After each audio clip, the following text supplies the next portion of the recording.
ချန်ပီယံအသင်းတွေဆိုတာဘယ်လိုဖုတ်ဘောအိုင်ဂျူနဲ့ကစားတက်တယ်ဆိုတာနိုင်ပွဲနဲ့အတူတက်တဲ့ပြလိုက်တဲ့ပြင်သစ်2026ဂါဗလာအုပ်စုပွဲစဉ်မှာပြင်သစ်အသင်းပရာဝိုင်းနှုန်းကစီနီဂေါကိုအလိုလဲခံခဲ့ရတာကစားကွက်ညံ့လို့ဆိုပြီးခင်ဗျားတို့ထင်နေတော့မယ်လားလုံးဝမှားပါတယ်ဒါဟာအာဖရိကန်ရဲ့အကြောင်းစရာကောင်းတဲ့ခေါ်အားတွေကို45မိနစ်အတွင်းအကုန်ဆော့ယူပြီးဒုတိယပိုင်းမှာအသေးတက်မဲ့နီးပြဒေရှွန်ရဲ့အသေးမင်းထောင်ချောက်ကြီးဖြစ်ပါတယ်ပရိသတ်များအားလုံးမင်္ဂလာပါဗျာဟင်းသာအိုင်ဘက်ကွန်ရှစ်ကိုမောင်းဖိုင်စစ်ပတင်စာပေကနေအားလုံးကိုပြန်လည်ကြိုလိုက်ပါတယ် iPad ခွန်ရှိကို Mount 556ကစားမယ်ဆိုရင် Viber Telegram 399ခွန်အားချုပ်စီ905ခွန်မှာဆက်သွယ်အကောင့်ဖွင့်ကစားနိုင်ပါတယ်ခင်ဗျာပရိသတ်များစုနဲ့မီဒီယာတွေကတော့ပရာဝိုင်းမှာပြင်သစ်အသင်းရုံးကန်ကြရတယ်ကွင်းလယ်မှာဘောလုံးအဆုံးရှုံးများတယ်လို့မြင်ကြပါတယ်စီနီဂေါရဲ့ဖျားပေးမှုအောက်မှာပြင်သစ်ကစားကွက်ပြတ်သွားတယ်လို့သုံးသပ်ကြပါတယ်ဒါပေမဲ့တကယ်နီးစနစ်ပိုင်းအင်ဂျင်နီယာတွေရဲ့မျက်စိနဲ့ကြည့်ရင်တော့ဒါဟာနီးပြဒေရှွန်ရဲ့အရန်ကိုရက်ဆက်တဲ့မဟာဗျူဟာထောင်ချောက်ကြီးတစ်ခုဆိုတာထင်ရှားပါတယ်ပြင်သစ်တို့စီနီဂေါကိုဘယ်လိုအကွက်ကြကြအသေးသက်သွားသလဲဆိုတာအချက်လေးချက်နဲ့ကျွန်တော်တင်ပြပေးသွားပါမယ်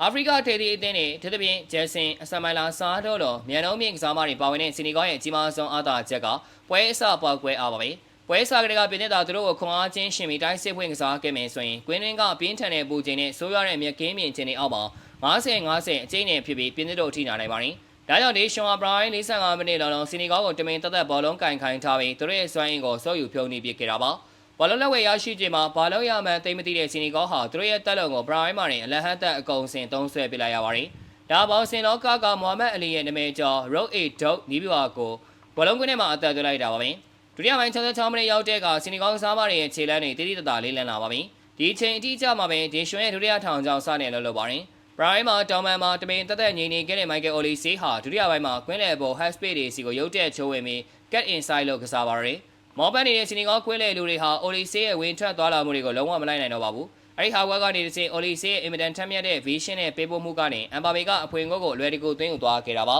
။ဒါပရာဝိုင်းရုံးခံရမှုမဟုတ်ပဲဒုတိယပိုင်းမှာအသေးတက်ဖို့အတွက်အိုလီဆေးကိုအေးအားမွေးခိုင်းထားတဲ့ညံကြီးရှင်ရှေ့ကွက်တစ်ခုဖြစ်ပါတယ်။ဒီဝက်မှာလူတိုင်းကအစံချိန်တင်58ခုမြောက်တွင်းသွားတဲ့အမ်ဘာဘေကိုပဲချီးကျူးနေကြပေမဲ့တကယ်ကွင်းတွေကအတန်လေးစစ်သူကြီးကတော့ရာဘီရောပါပဲ။ပြင်သစ်ကဥစမန်တမ်မီလီယန်စာဘရက်ဒလီဘာဂိုလာကိုထည့်သွင်းပြီးတိုင်းစစ်အရှိန်မြင့်လိုက်ချိန်မှာကွင်းလယ်ဟာကွက်ဖြစ်သွားနိုင်ခြေရှိပါတယ်။ရာဘီရောဟာကွင်းလယ်ပေါ်မှာဘောလုံးဖြတ်တောက်မှုတောင်းဝင်တွေကိုအပြည့်ကင်းစင်စွာပြုလုပ်ပေးအောင်သာမကတိုင်းစစ်အကူပြောင်းမှာလိုက်ပါပြီးဘာဂိုလာရဲ့ဒုတိယဂိုးကိုနူးစိတ်ဖန်တီးပေးသွားခဲ့ပါတယ်။ရာဘီရောရဲ့ဘောက်စ်တူဘောမနာတဲ့ပြေးလွှတ်နိုင်မှုကသာစီနီဂေါရဲ့ကြမ်းခိုင်မှုအပြည့်ရှိတဲ့ခန်းစင်တိုင်းကိုအပိုင်းပိုင်းဆဆဖြစ်သွားစေခဲ့တဲ့တကယ်မာစတာကီပါ